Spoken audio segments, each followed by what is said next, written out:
Hi, Ken and Kelly Orchard. I'm Ken. I think they could figure that out. Okay. Ken and Kelly Orchard back again with radio at its finest. And what we're going to talk about today is something that radio and television stations really need. They need fresh ideas to engage, invigorate, and increase community involvement.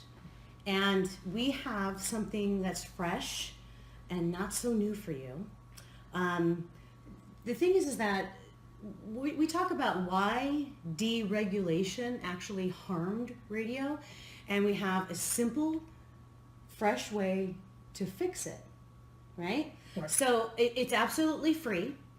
It's not going to require you to change your format or do any new training. You don't have to hire a consultant to come in and tell your staff what to do.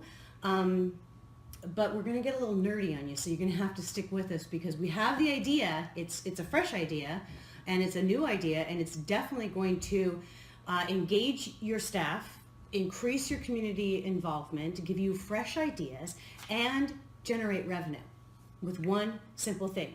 But we want to know first, are you interested in hearing about it?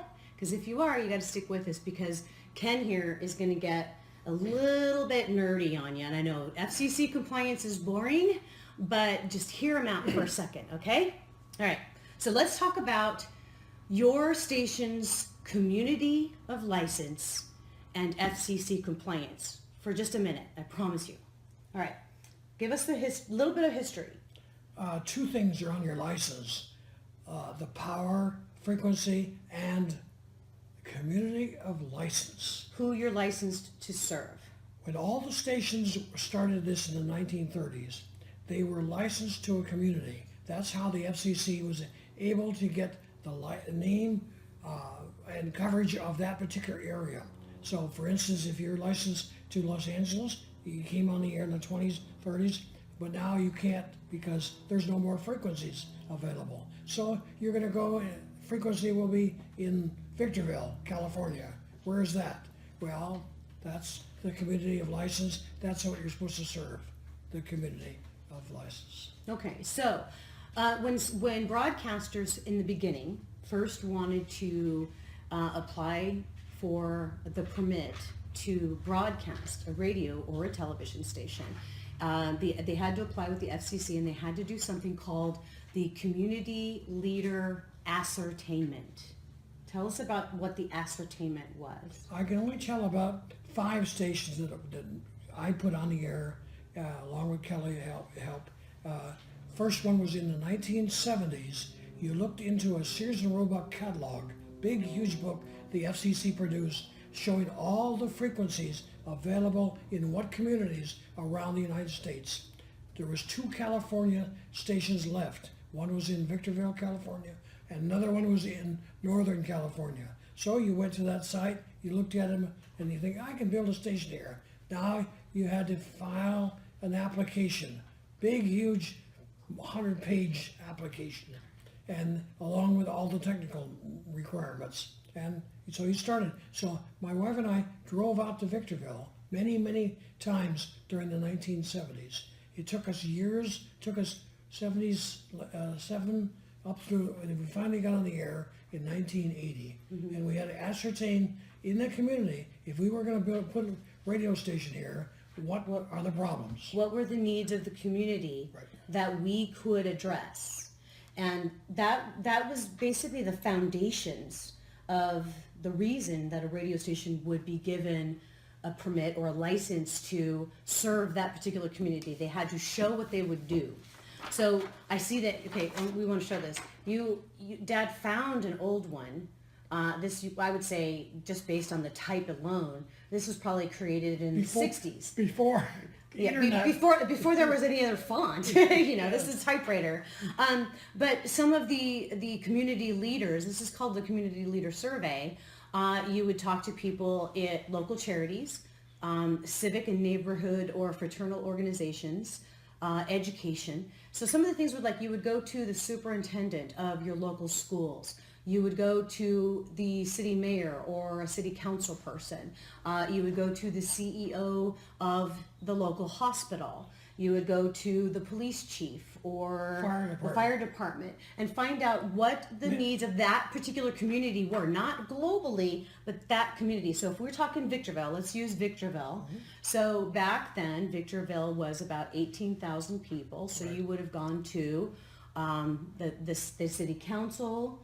Maybe you'd go to a business person, but that really wasn't exactly what this was about. It was more about the community organizations, churches, Red Cross, anything like that. Right, organizations for the elderly, or organizations for women, the military. Like, for example, in our community in Victorville, the main source of income and employment was the local cement plants. So we would go to the local cement plant and find out what he saw were the needs of the community. The telephone company. Right. So this is how you basically got your license. So let's fast forward now to the late 80s or mid 80s or whatever, when there was a massive amount of relaxation of rules and requirements. Now, what happened with the ascertainment study is that it was to basically direct the station on how they were going to handle the needs of the community, and that's what went into your quarterly issues and programming reports. We've been doing this FCC compliance work for almost 20 years, and I can honestly say a lot of broadcasters, some think that they don't have to do quarterly issues reports, and we have to re-educate them again. Yes, you do. You don't have to do the ascertainment report, because that's when the rules were relaxed. In doing this ascertainment report to find out what the problems were, then you had to list what programs were you going to put on the radio to address those problems. Right. And a lot of stations were doing like regular like public affairs programming, a 30 or 60-minute show that would air back on the weekends, religious shows. Right, run a bunch of PSAs, public service announcements, or become involved in different events that were going on in town. Okay, so fast forward, then then broadcasters used to basically kind of complain about all of these regulations and all of the documentation, and it just became very cumbersome. So the FCC agreed we're going to relax some of the rules. The rules were no formal ascertainment again. When those rules were relaxed, a lot of stations stopped doing it because they didn't have to make a report anymore. I look at it like this, and I was sharing with you earlier. So you're a college student and you enroll in math classes in college, and let's just say it's trigonometry. You're pretty good at math, so you go to the class and the teacher does the instructions and you do well on the class assignments, and the instructor gives you homework assignments. I want you to do these pages, these problems, etc. Most people understand how you do homework, right? But the instructor says, but I'm not going to check your homework. I don't want you to turn it in. I'm not going to check it. I just want you to do it. Would you do it? So now the thing is that you may not do the homework, but then what's going to happen is that you're probably not going to pass the tests or the classes because you're not doing the foundations, the basics that you need to do. That's how I describe when stations stopped doing the local ascertainment. You stopped meeting with the community leaders because you didn't have to do a report. Now, you may meet with the businessman. You'll go over to the car dealership or the furniture store or whatever, and you'll get some scripts from them, and you'll beg them for their advertising dollars when now they have so many options. But there's one thing that nobody's doing, and this is what you can do for free.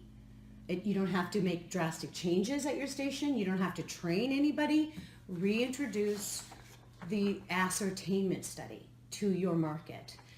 All right, you have some ideas on this? I remember that we did, Kelly, you were involved in this. We did several things with other manufacturers in town, a cement company that made nothing but cement. Yeah. How in the world would you sell advertising to a cement company? Plant.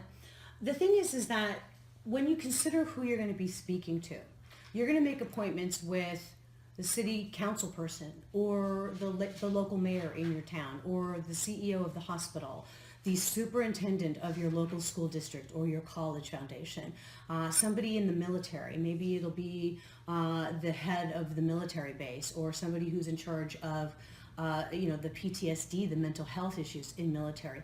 Whatever is in your community, you reach out to them.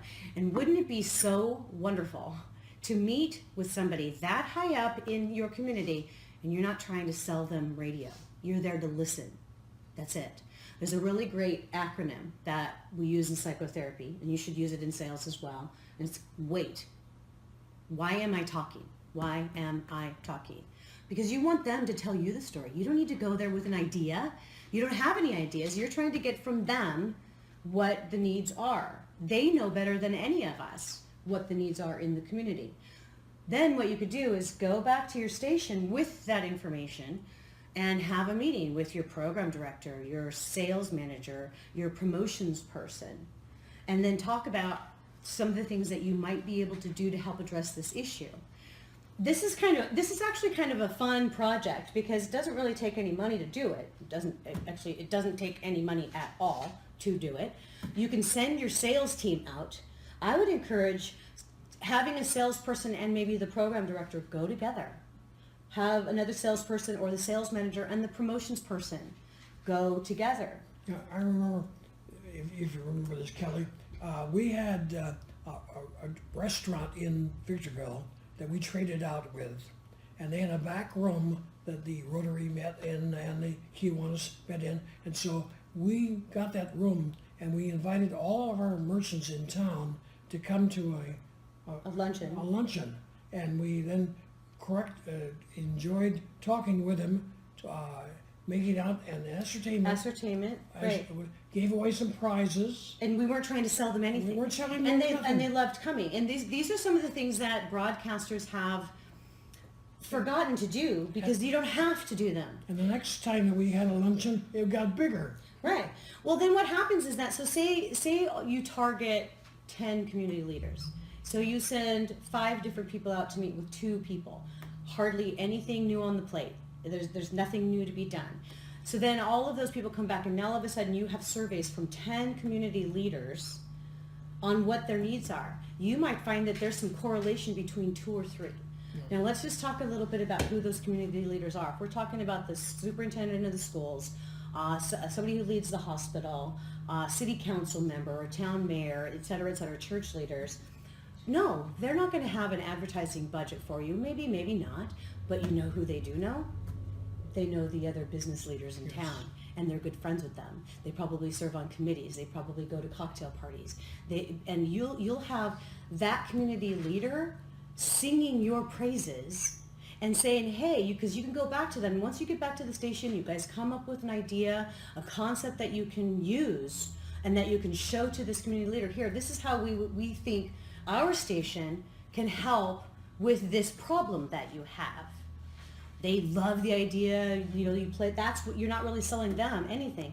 But the question you ask before you leave is, so do you have any friends that own businesses who might be willing to support your cause here? Then you have a ticket for increasing some revenue, generating some income off something very simple. Costs you no money.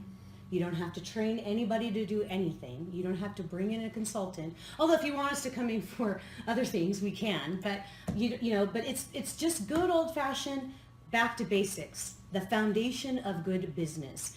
Some conversations that I've had recently with radio people when I share this information, I love when they get the aha. It's like, yes, stations used to have to do this. It used to be a requirement. It's just a needs assessment. Now, I recommend, it's like you want to build relationships. You want to engage the community. This is not something that you send out in a general email or a printed survey. You want to send a representative from your station out, whether it's the manager, the sales manager, the program director, the promotions director, or heck, even your receptionist. Just get out there in the community and ask them these questions. Then go back to the station, come up with a way to address this. One of the rules says cannot be conducted by a professional research team. Right. So therefore, it has to be done by the station. Right. And so these were the rules. They were relaxed, and that's why we wanted to share with you. It's a fresh idea, but it's also back to basics and foundation of good business sense.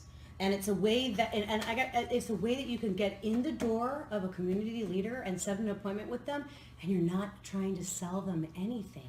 They will want to see you because you're there to ask them what their needs are. So can we go do lunch now? Are you done now? You're always hungry. All right, so say over now. Ken and Kelly, radio at its finest. We've got more fresh ideas, so subscribe to our YouTube channel and stay with us.